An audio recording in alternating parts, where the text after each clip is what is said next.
Welcome back to News in Focus. Now, after what we saw on the weekend with Donald Trump, he's now gone to Milwaukee to make final preparations for the Republican presidential nomination later this week, after narrowly escaping that assassination attempt. Now, Trump was holding a campaign rally in Butler, Pennsylvania, a key state for that November 5th election, when a 20-year-old man with an AR-15 style rifle got close enough to shoot at the former Republican president. The question we ask ourselves is, how volatile does this now make the American elections, where we are just under 4 months away? And many would remember the assassination of JFK. And my guest reminded me of Ronald Reagan and Gerald Ford attempted assassination. Let me bring in Daily Maverick's associate editor, Brookes, Spector. Brookes, good evening. Thank you so much for joining us. I think when you look at what had happened at Saturday, you're thinking, this could have been a script for any sort of movie, but hell, this was as close to reality as you could get. Well, it was real, and many of us had a chance to essentially see it as it happened because of the way in which international communication brings information like this to us. Let me sort of foreground this by saying that while the removal of people from office in the U.S. by, in other words, an assassination, is not routine, and it certainly isn't common, it has happened just enough for the country to be emotionally scarred or challenged by it each time such a thing happens. And if you cast your mind back to the end of the American Civil War in 1865, a disappointed supporter of the Confederacy, the South, James Wilkes Booth, Yes.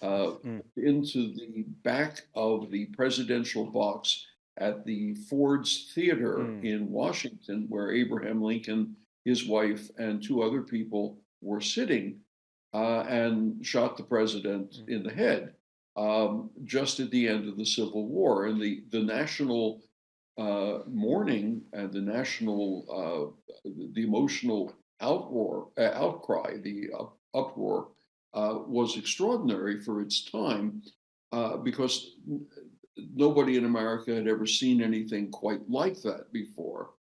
There were two further presidents, James A. Garfield and William McKinley, who were shot by disappointed and disturbed office seekers.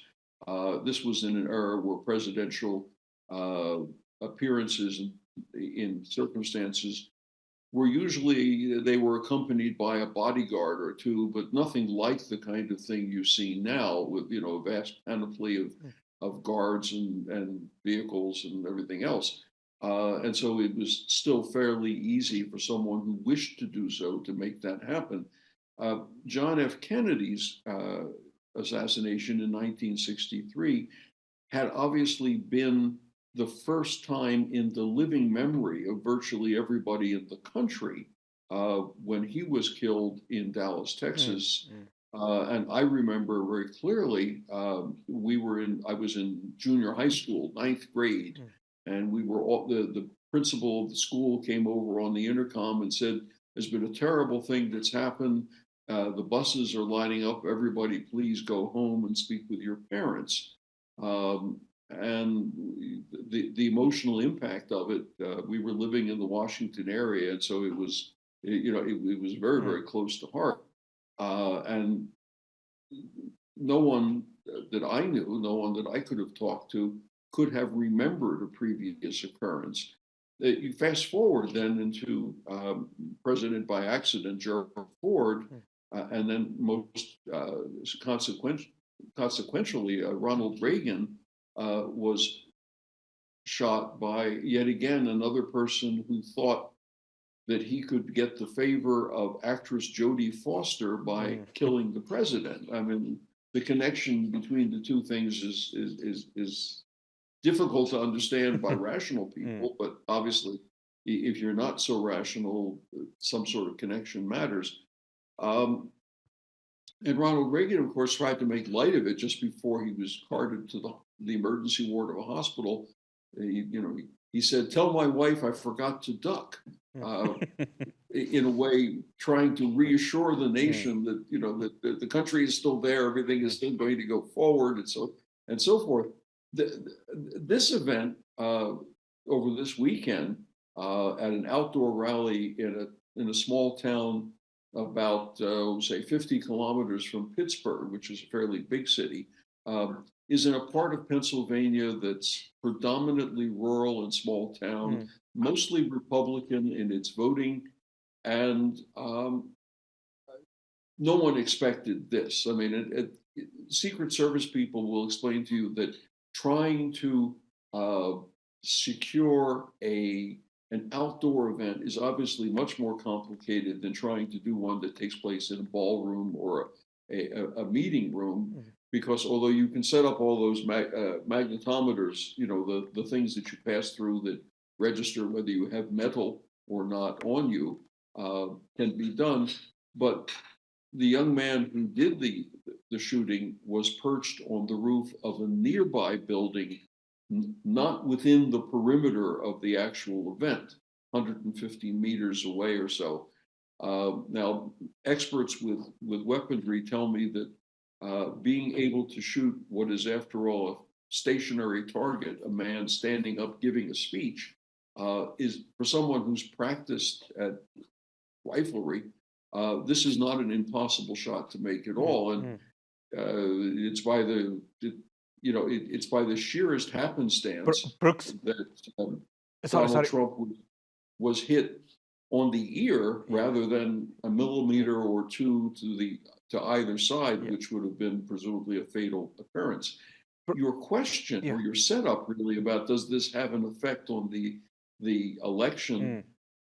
It's going to depend a great deal on the way in which Donald Trump and his supporters, officials, try to put this into some sort of frame. Remember the Republican nominating convention starts tonight in the United States. Monday night goes 4 days. And if they use this as a message of retribution and anger and, casting the blame on Democrats or Joe Biden, for example, that's going to be one thing. But if they couch their speeches in terms of we have to bring the nation together, we're all part of the same country, and things like that, it may set a very different kind of tone. Break down the voting population. Those who are already supporters of Donald Trump are certainly not going to be less supportive because of this event, probably a bit more so. But that doesn't necessarily mean that voters who have not yet made up their mind, let alone voters who say that they are staunch Democrats, are likely to change. What it may do is have an effect on turnout. That is, people who are really interested in showing up and voting rather than sitting at home and watching a movie rerun on online streaming somewhere. So it's really a little bit hard to predict. Let me add one other qualifier to it. Still 3.5 months to go before the actual election, although some states now allow early voting or advanced voting, and voting by mail is becoming increasingly common. Brookes, Brookes, sorry, I have to stop you there. We got one final question that I need to start in because I know time is against us. Does this create a sense of sympathy for Donald Trump? You saw, of course, the blood on his side of his face with him pumping his fist up, saying, "I'm all right." Is there some sort of sympathy that's going to be given towards him? I've got 1 minute. The time starts now, Brookes. Yeah, I mean, if anybody is shot and survives, they garner some sympathy, and because of the way Donald Trump has framed what has happened, he'll get sympathy. But sympathy is not necessarily the same as support for policies, which is not necessarily the same as actually voting for him in November's election. So it all remains what happens between now and the beginning of November. What changes in the international environment, what domestic events, and the way in which both he and Joe Biden respond to this event and things that come afterwards.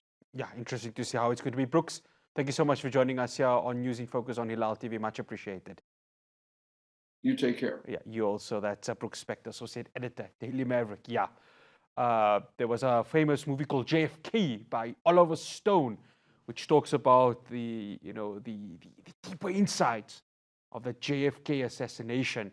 Yeah, we were somewhere close to that, weren't we? Very interesting times in the world right now. America, there's a spanner in the works with regards to that country. Interesting how this elections is going to shape up. What a year 2024 has been so far, and we're only in the midway part of June. That's all we have for you here from News in Focus, from myself, Ross Patel, and the rest of the team in Johannesburg. Assalamu alaikum, rahmatullahi wa barakatuh.